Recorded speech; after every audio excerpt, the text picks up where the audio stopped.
Bienvenidos y bienvenidas a Siete Luminarias, un podcast sobre magia, espiritualidad y astrología.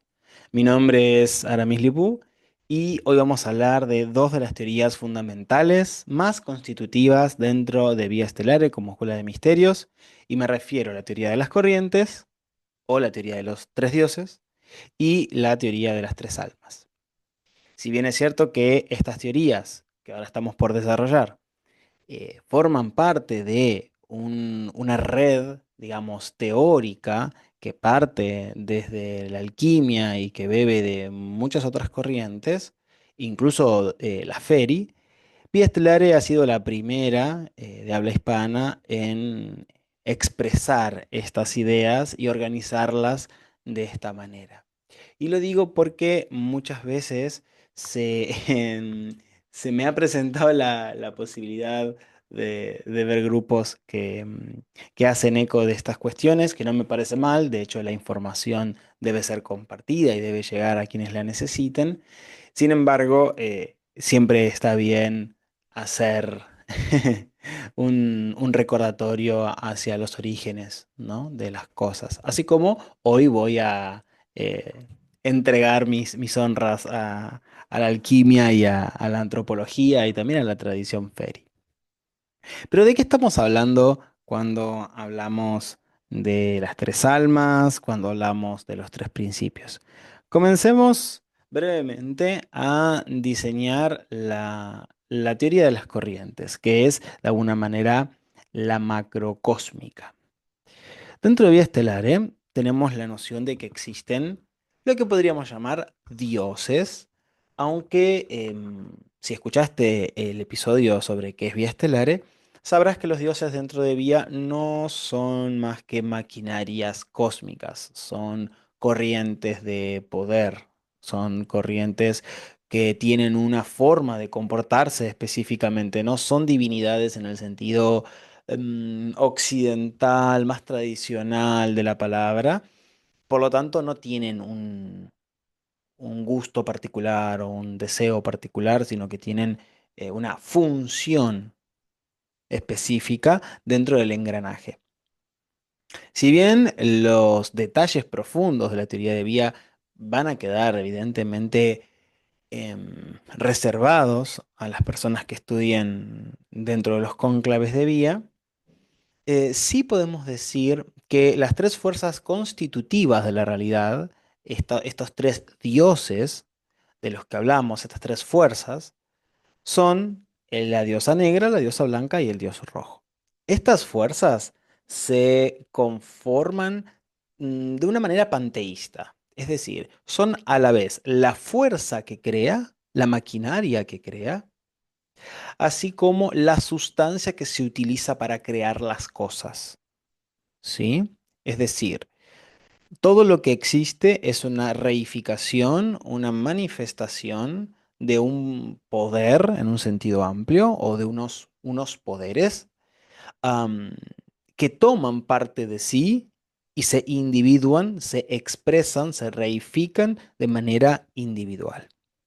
Estos tres dioses también envía titulados fuegos muchas veces, sobre todo en un sentido más objetivo, objetual, es decir, como sustancia, son los que van a darle forma y contenido a todos los mundos. La división tripartita de la realidad no es un concepto de vía, es decir, es un concepto antiquísimo, chamánico si se quiere, el mundo de abajo, el mundo del medio, el mundo de arriba, el infierno, el cielo y la tierra, bueno, en fin, la división de la realidad en tres, con este número tan bondadoso simbólicamente, em, o sea, aparece en miles de culturas. Por lo tanto, no tendría sentido, digamos, apropiarlo, ¿no? El número 3. Sin embargo, sí podemos observar que son particularmente interesantes ciertos lenguajes del 3 que nos permitirían explicar un poquito mejor los principios. Por ejemplo, entender estos tres mundos, el mundo de abajo, el mundo más denso, más compactado, el mundo del medio, más expansivo, y el mundo del arriba, más sutil, pueden encontrar relación con las fuerzas de vía. Es decir, el mundo de abajo, más o menos simbólicamente, tendría una relación con la diosa negra, ya veremos qué es, el dios rojo con el mundo del medio y la diosa blanca con el mundo de arriba. Asimismo, dentro de las tradiciones alquímicas podemos encontrar las tres fases, ¿sí? Las tres fases de la gran obra, que son la nigredo, la albedo y la rubedo. Cuestión que tiene todo el sentido del mundo porque si decimos que los dioses son a la vez maquinarias o fuerzas creadoras como sustancia de creación, bueno, podríamos trazar una forma de pensar la creación como proceso. Por lo tanto, tomando esta estructura alquímica, la nigredo, la albedo y la rubedo, podemos aplicar la conceptualización de vida de los dioses en tanto fuerzas que generan un proceso creativo creacional. Por un lado, la nigredo, que es este proceso de putrefactio, de descomposición, de desmembramiento de la realidad, que tiene símbolos como el dragón, el cuervo. Por otro lado, la albedo, que es la purificación y la reunificación de las cosas que sirven, que sí sirven del proceso de purga que sufrió la sustancia en la nigredo. Y luego la rubedo, que es la divinización, ¿sí? La solarización, la vitalización del aspecto puro, blanquecino, lunar de la sustancia en la albedo, que en la rubedo se vuelve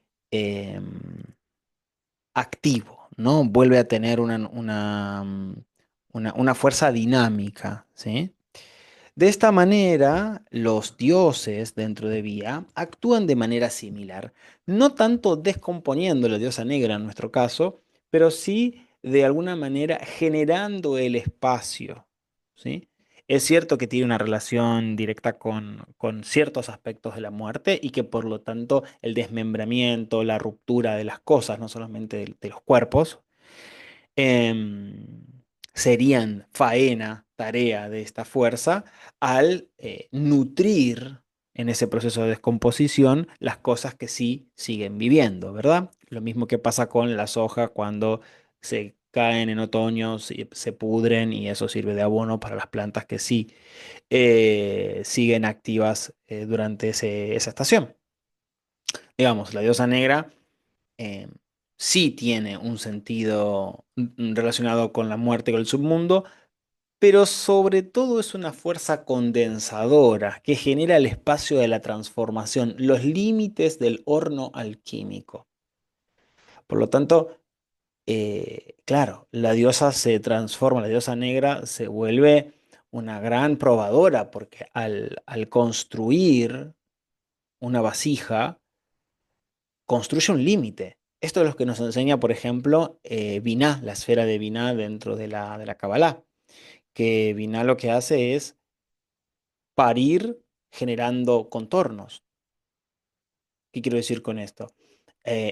Ima, la madre simbólica de la Cábala, pare dándole forma a un poder divino. Ese poder divino es la sabiduría, Jochma, la sabiduría de Dios. Al darle forma, está de alguna manera, no individuando, pero sí como seccionando ese poder, volviéndolo más procesable y de alguna manera hace, o sea, da a luz a los conceptos. Bueno, el fuego negro da a luz las formas. De hecho, por eso antiguamente, bueno, en Vía hace mucho tiempo, se relacionaba este concepto de la diosa negra con Hécate, ¿no? Que en los oráculos caldeos la encontramos relacionada con la figura del anima mundi, este aspecto de la Trinidad dentro de los oráculos caldeos, el Padre, ¿sí? Eh, el Logos o el Hijo y la Madre, que es el anima mundi, es decir, la fuerza o la entidad o la deidad que tiene regencia directa sobre la manifestación terrestre. ¿Y quién sino la madre que da forma a las cosas que tendrá regencia sobre las formas, ¿no? No obstante, esa vasija termina siendo solo vasija, incluso cáscara, podríamos decir en términos cabalísticos, em, cuando no se le da ninguna fuerza que contener, ¿no? Esta es la primera vez que yo hablo de todos estos conceptos tan abiertamente. Les pido que si les está gustando, se, se copen, se sumen a popularizar estos conceptos, los compartan en las redes, los compartan en sus grupos. De verdad, porque hemos trabajado más de 16 años en la constitución de la teoría de Vía, 12 de manera activa, y eh, la gente, les voy a ser muy sincero, tienen que saber de dónde salen estas cosas. Am, entonces, la diosa negra en ese punto, ¿sí? Necesita de una fuerza que le dé esencia. No quiero decir que la diosa negra no tenga esencia en sí misma, pero necesitamos algo que sea imperecedero, porque las formas caen. Bueno, la diosa blanca constituye la esencia. Por eso es el mundo superior, por eso es el mundo estelar, celestial, ¿no? Uránico. Son estas fuerzas que se desprenden de la diosa blanca que entendemos como almas, almas verdaderas.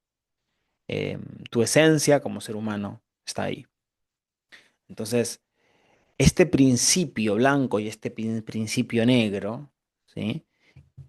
Se van como polarizando cada vez más, creando contenido y creando continente. Estas fuerzas están destinadas a, a conformar la realidad en su oposición, o sea, son irreconciliables. Si fueran reconciliables, perdón, esas dos fuerzas colapsarían el cosmos. ¿Mm? Entonces, estas fuerzas que generan una tensión polarizada hacen que el mundo se mantenga en tensión. Tu cuerpo, incluso tu cuerpo astral o tus cuerpos sutiles son vasija. Vasija para, o si querés, vehículo. ¿Para qué? Para un alma, para una esencia. ¿Mm? Fíjense cómo ahí estoy pivoteando constantemente entre lo superior y lo esencial y lo universal y lo microcósmico, lo esencial en términos individuales. ¿Mm? Tu alma.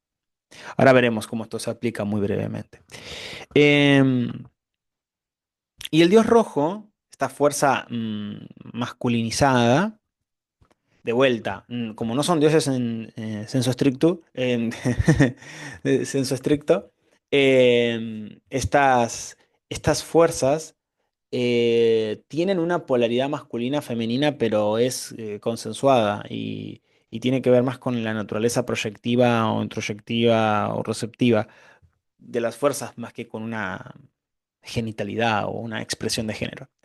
El dios rojo entonces lo que hace es movilizar, es todo lo que se mueve entre los polos.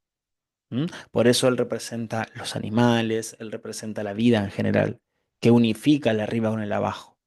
En el Tao se habla mucho de esto, ¿no? Cielo, tierra y hombre. El hombre o la humanidad como la fuerza que es capaz de conectar las realidades. ¿M?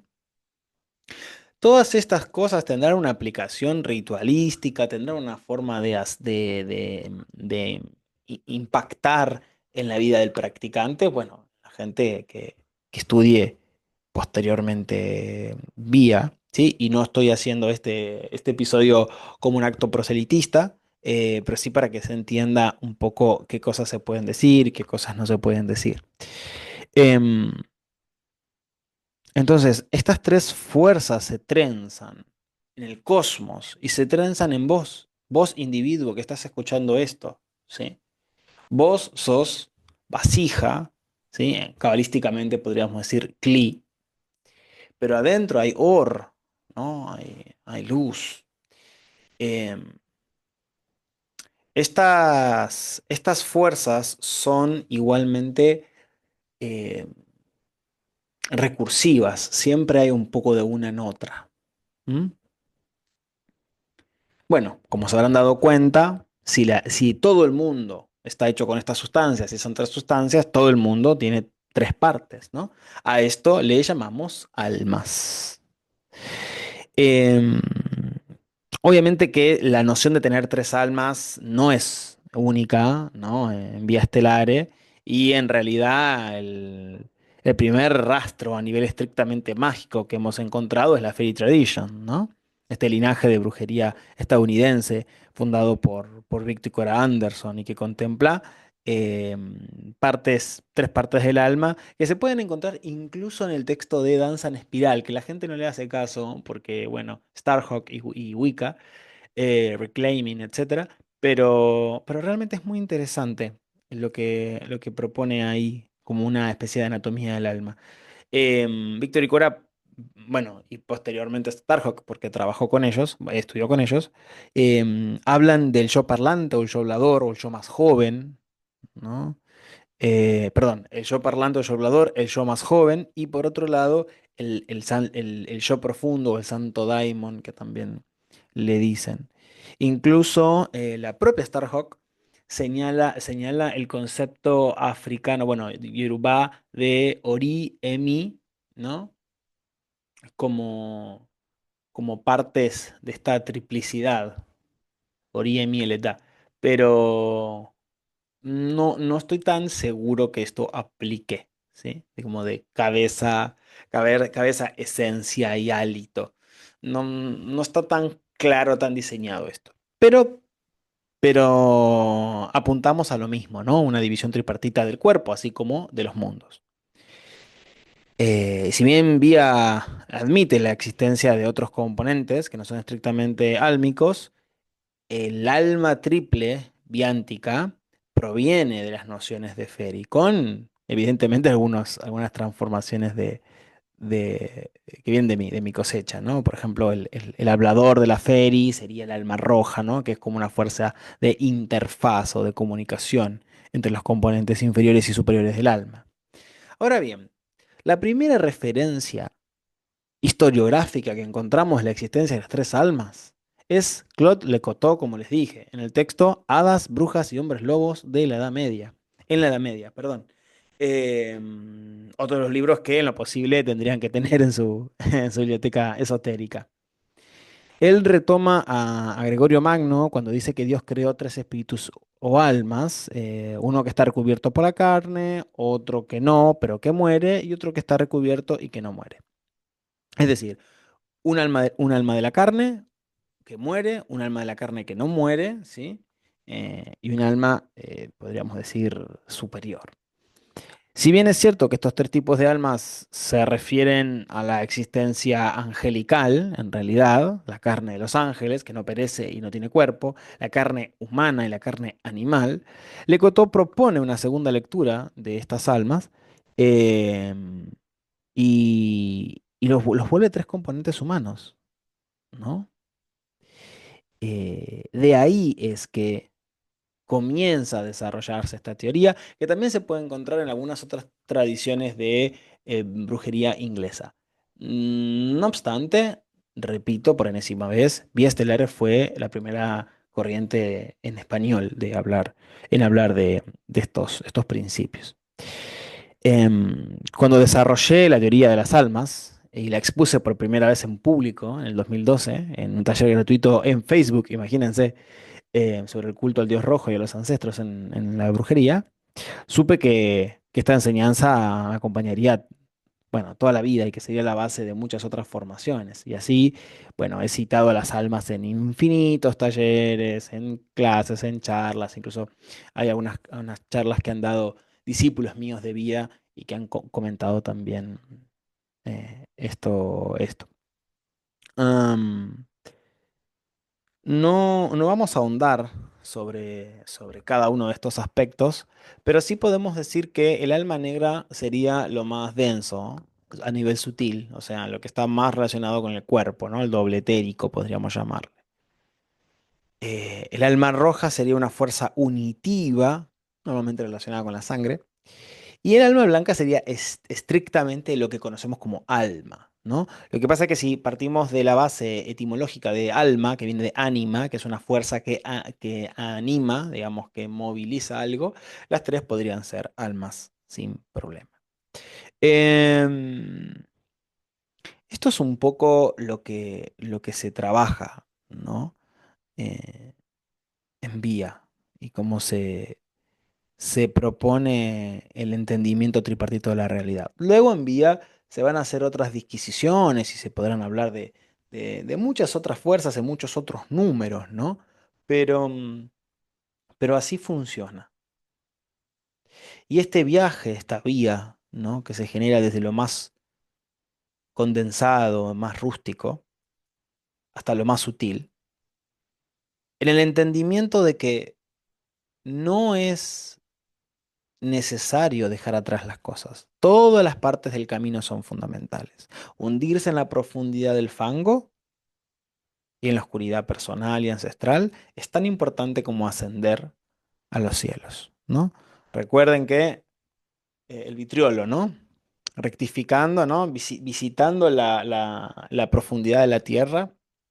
Ahí rectificando vas a encontrar la piedra de los filósofos. Es decir, la piedra filosofal, que en cualquier caso es la esencia misma, la transformación del alma, se encuentra primero yendo al atanor, al horno, que se generan las profundidades. Y de ahí subiendo.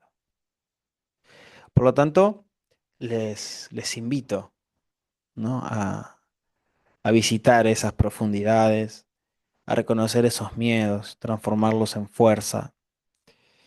em, a entender qué es lo que les da contorno y seguridad, pero también los limita, qué es lo que los expande, los hace crecer y qué es lo que los conecta con la fuerza superior.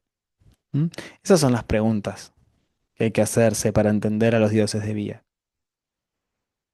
Em, Espero que les haya gustado, que se hayan sentido convocados, convocadas por esta información. Pensé muchas veces en hablar de esto, le di muchas vueltas y, y por fin hoy sale a la luz. Bueno, nos vemos en otro episodio. Seguramente hablaremos, les hago el spoiler, hablaremos de plantas, de experiencias herbales, pero vamos a ver cómo sale. Gente, buenos días, buenas tardes, buenas noches, según sea cuando me estén escuchando. Que la bendición de las fuerzas los colos y las colme. Y bueno, nos vemos cuando me vean, nos escuchamos cuando nos escuchemos. Que tengan bonito día o bonita noche. Y bueno, hasta la próxima.